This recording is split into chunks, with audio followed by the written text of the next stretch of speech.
এই সমাজে, এই রাষ্ট্রে আর কোনো সমস্যা কি থাকার কথা? হ্যাঁ, 1400 বছর, 1450 বছর আগে যে কোরআন আল্লাহ নাজিল করেছেন, 1450 বছর পার হয়ে গেছে। বলেন তো, একটা ওয়ার্ড, একটা সেন্টেন্সও না, একটা ওয়ার্ড পরিবর্তন করার, একটা বিধান পরিবর্তন করার আজ পর্যন্ত কোনো প্রয়োজন হয়েছে? কিয়ামত পর্যন্ত প্রয়োজন হবে? অথচ আমরা দেখতে পাই যে বছরে বছরে সরকার পরিবর্তন হয়, 5 বছর পর পর এক টার্ম চলে যায়, আরেক সরকার আসে, আর খালি সংবিধান খুঁচায়, ঠিক কিনা?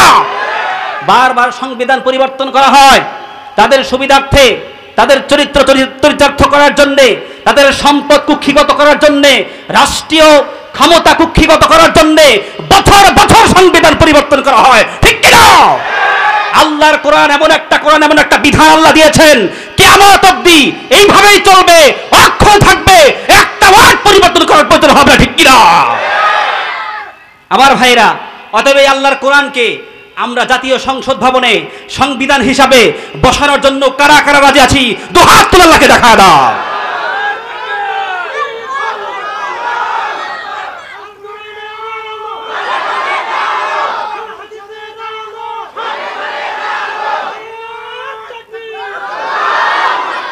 মাশাআল্লাহ, মাশাআল্লাহ। আল কোরআনের আলো আমরা ঘরে বহু জ্বালাইছি। আমার ভাইরা, আমার এক ভাই বলছে, আল কোরআনের আলো সংসদে জ্বালো, ঠিক কিনা? আল কোরআনের আলো আমরা বহু বছর ঘরের কোণে জ্বালাইছি, কিন্তু আমরা এর ফলপ্রসূ কোনো কিছু দেখতে পাই নাই, ঠিক কিনা? যদি আমরা আল কোরআনের আলো সংসদ ভবনে যদি জ্বালাতে পারি, তাহলে আশা করা যায় সমস্ত সমস্যার আমরা সমাধান করতে পারবো ইনশাআল্লাহ তাআলা। আল্লাহ, তুমি আমার এই ভূখণ্ডকে ইসলাম এবং মুসলমানদের জন্য কবুল করো, পারেন আমিন। এই বাংলার ভূখণ্ডে 92 ভাগ মুসলমান আমরা বসবাস করি, ঠিক কিনা? কিন্তু আমরা কপাল পোড়া, আমরা অভাগা জাতি। এখনো পর্যন্ত আমরা রাষ্ট্রীয়ভাবে আমরা কোরআনকে প্রতিষ্ঠিত করতে পারি নাই, রাষ্ট্রীয়ভাবে আমরা ইসলামটাকে প্রতিষ্ঠিত করতে পারি নাই। আল্লাহ, তুমি আমার এই বাংলার ভূখণ্ডকে, প্রত্যেকটা ইঞ্চি ইঞ্চি মাটিকে তুমি ইসলামের জন্য কবুল করো, পারেন আমিন।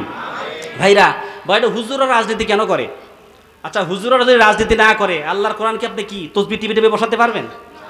বলেন না। আমরা এখানে বসে বসে যদি আমরা আপনার হচ্ছে কোরআন হাদিস আমরা দর্শ দেই, এরপরে বসে বসে তসবিহ টিপি, আল্লাহ বিল্লাহ করি, আমরা কি কিয়ামত অবধি, কিয়ামত হয়ে যাবে, তাও কি আল্লাহর কোরআনকে সংসদ ভবন পর্যন্ত নেওয়া সম্ভব? দেওয়া সম্ভব? হ্যাঁ, সম্ভব না। আমার সমাজ বিনির্মাণে অবশ্যই আমাদেরকে কি করতে হবে? আল্লাহর কোরআনকে সংসদ ভবনে বসাতে হবে। ভাইরা, শুধু মিষ্টি মিষ্টি কথা বলাই কিন্তু সুন্নত না, রাষ্ট্র পরিচালনা করাও কি?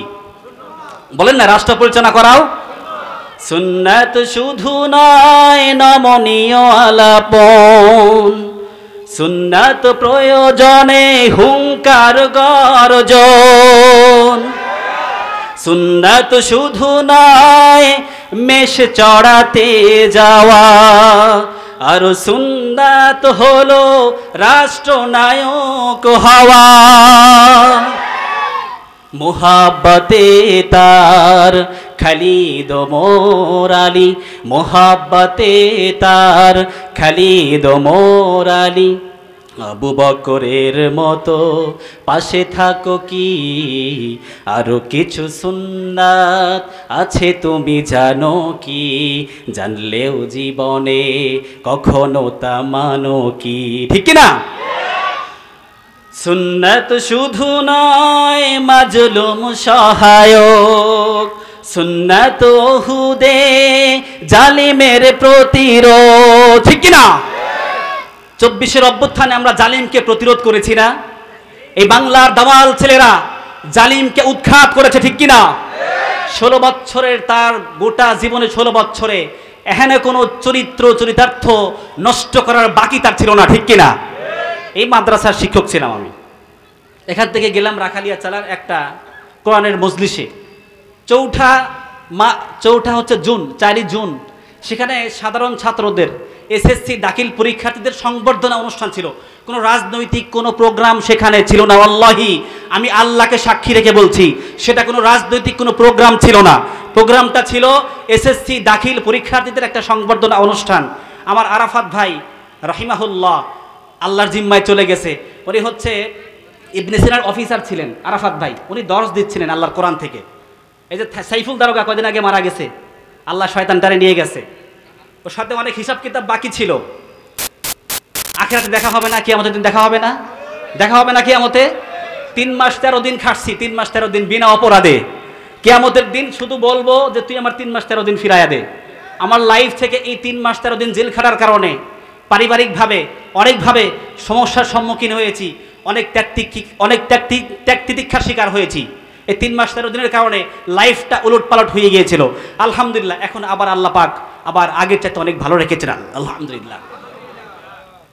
ভাইরা, এই যে স্বৈরাচার গোটা 16টা বছর মানুষের উপরে জুলুম করেছে, অত্যাচার করেছে, মিথ্যা মামলা, হয়রানি, কোনো ঝামেলা নাই, কোনো অপরাধ নাই, নিয়ে গেল কালিয়াকৈর থানা নিয়ে গেল, পুরাতন মামলা 2013 সালের একটা বাস পুরানো মামলা দিয়ে ঢুকায় দিল।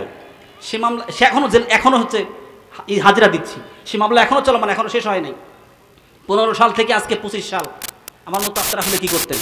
10টা বছরই মিথ্যা মামলার এখনো পর্যন্ত সেই তার জেরে টানতেছি। তাই বলতেছি একটা এক্সাম্পল যে এহেন কোনো চরিতার্থ করার তার বাকি ছিল না তাদের ক্ষমতা টিকায় রাখার জন্য, ঠিক কিনা?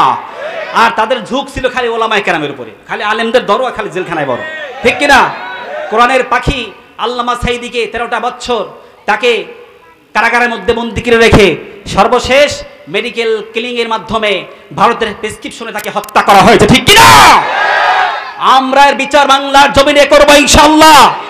প্রত্যেকটা খুনের বদলা আমরা নেব ইনশাআল্লাহ। এর আগ পর্যন্ত আমরা থামবো না ইনশাআল্লাহ। এই আন্দোলন শুরু হয়েছে গত বছরের জুলাই থেকে, আন্দোলন শুরু হয়েছে। আমাদের আন্দোলন শেষ হবে আল্লাহর কোরআনকে জাতীয় সংসদ ভবনে বসানোর আগ পর্যন্ত। আমাদের আন্দোলন চলবেই চলবে, চলবেই চলবে, ঠিক কিনা?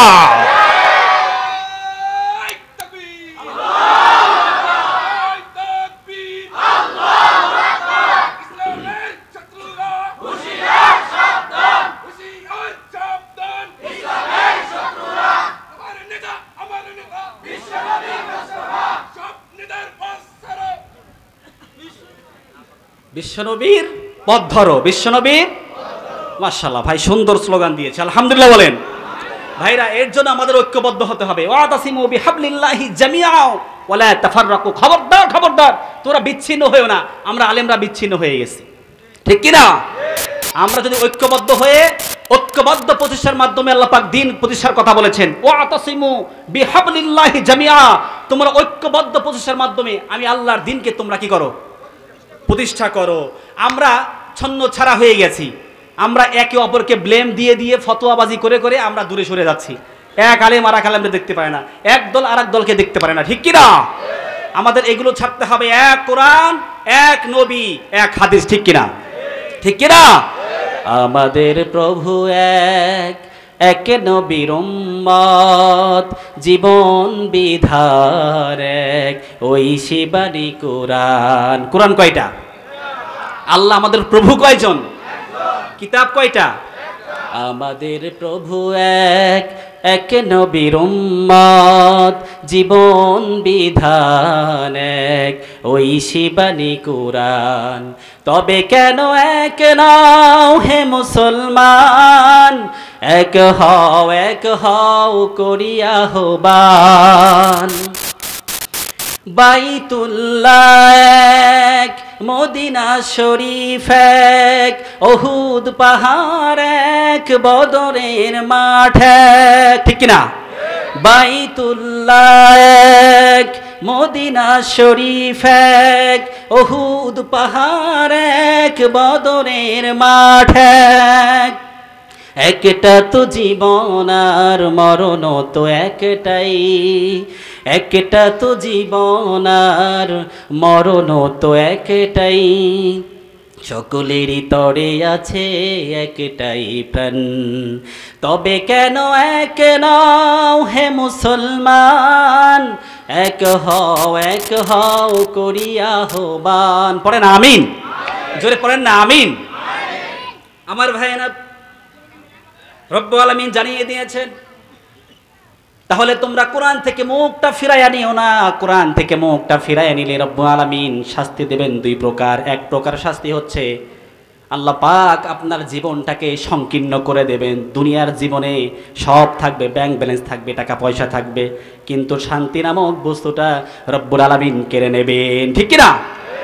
2 নম্বর শাস্তি হচ্ছে কানটা লাগায়া দেন, 2 নম্বর শাস্তি হচ্ছে ওয়ানাহশুরুহু ইয়াউমাল কিয়ামাতি আমা, কিয়ামতের ময়দানে অন্ধ করে উঠাবেন। আমার ভাইরা, এর জন্যে আল্লাহর দেওয়া জীবন, আল্লাহর দেওয়া সব কিছু জানমাল, এই সব কিছু বিসর্জন করব আল্লাহর কোরআনের জন্য, ইসলামের জন্য, আমার নবীর জন্য, ঠিক কিনা? আমরা সব কিছু বিসর্জন দেব কার জন্যে? এবং আমাদের চেষ্টা প্রচেষ্টা থাকবে আগামীর বাংলাদেশ যেন ইসলাম এবং মুসলমানদের হয় ইনশাআল্লাহ। এর জন্যে আমাদের একজন ওমরের মতো শাসক এই বাংলার ভূখণ্ডে আমাদের বসাতে হবে। আমরা বহু দেখছি, মুদ্রার এপিঠ দেখছি, ওপিঠ দেখছি, নাম দিলাম না, মুদ্রার এপিঠ দেখছি, ওপিঠ দেখছি। ইসলামী শক্তি আমরা এখনো পর্যন্ত দেখি না, ঠিক কিনা? ইসলামী অনুশাসন আমরা এখনো পর্যন্ত দেখি নাই। তবে ওমরের মতো একজন শাসক যদি আমরা আল্লাহর ভূখণ্ডে বসাতে পারি ইনশাআল্লাহ, তাহলে আমরা এর একটা পজিটিভ একটা কিছু ফিডব্যাক আমরা দেখতে পারি ইনশাআল্লাহ, ঠিক কিনা? বিশ্বনবী বলেছেন, লা নাবিয়্যা বা'দি ওয়ালা রাসূলা, আমি নবীর পরে নবী নাই, রাসূল নাই। লাউ কানা বা'দি নাবিয়্যুন লাকানা উমর, তবে হ্যাঁ, আমি নবীর পরে যদি কেউ নবী হয়ে যেত, আমার ওমরই এই পৃথিবীর নবী হয়ে যেত। সুবহানাল্লাহ বলেন। প্রভু তুমি বলেছো রাসূল দেবে না, বলনি দেবে না ওমর, বলনি দেবে না হামজা তারিক, খালিদ বিজয়ী সমর। প্রভু তুমি বলেছো রাসূল দেবে না,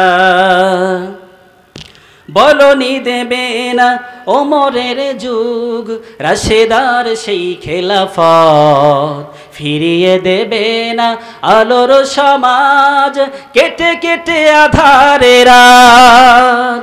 বলনি দেবে না ওমরের যুগ, রাশেদার সেই খেলাফত, ফিরিয়ে দেবে না আলোর সমাজ, কেটে কেটে আধারে রাত। পৃথিবীতে আর তুমি কভু দেবে না খুলে সোনালি দোর, বলনি দেবে না হামজা তারিক, খালিদ বিজয়ী সমর। প্রভু তুমি বলেছো রাসূল দেবে না, ঠিক কিনা? আল্লাহ রাব্বুল আলামিন চাইলে একজন ওমর পাঠাতে পারেন না? পারেন ইনশাআল্লাহ, ঠিক কিনা? এর জন্য আমাদের ঐক্যবদ্ধ চেষ্টা প্রচেষ্টার মাধ্যমে আমাদের এই চেষ্টা প্রচেষ্টা আল্লাহর এই জমিনে, আল্লাহর ভূখণ্ডে আমাদের চালাতে হবে ইনশাআল্লাহ। আগামীকাল জামাত ইসলামের বাংলাদেশ ইসলামী দলগুলোর মধ্যে অন্যতম একটি দল, শীর্ষস্থানে একটি দল আগামীকালকে বিশাল মহাসমাবেশ ডেকেছে, ঠিক কিনা? আমরা জানি না, যাদের সুযোগ আছে আমরা সেখানে গিয়ে আমরা আমাদের অধিকার আদায় করে ছাড়বো ইনশাআল্লাহ। ইনশাআল্লাহ পাইন ইনশাআল্লাহ। আল্লাহ আমার ভূখণ্ডকে ইসলাম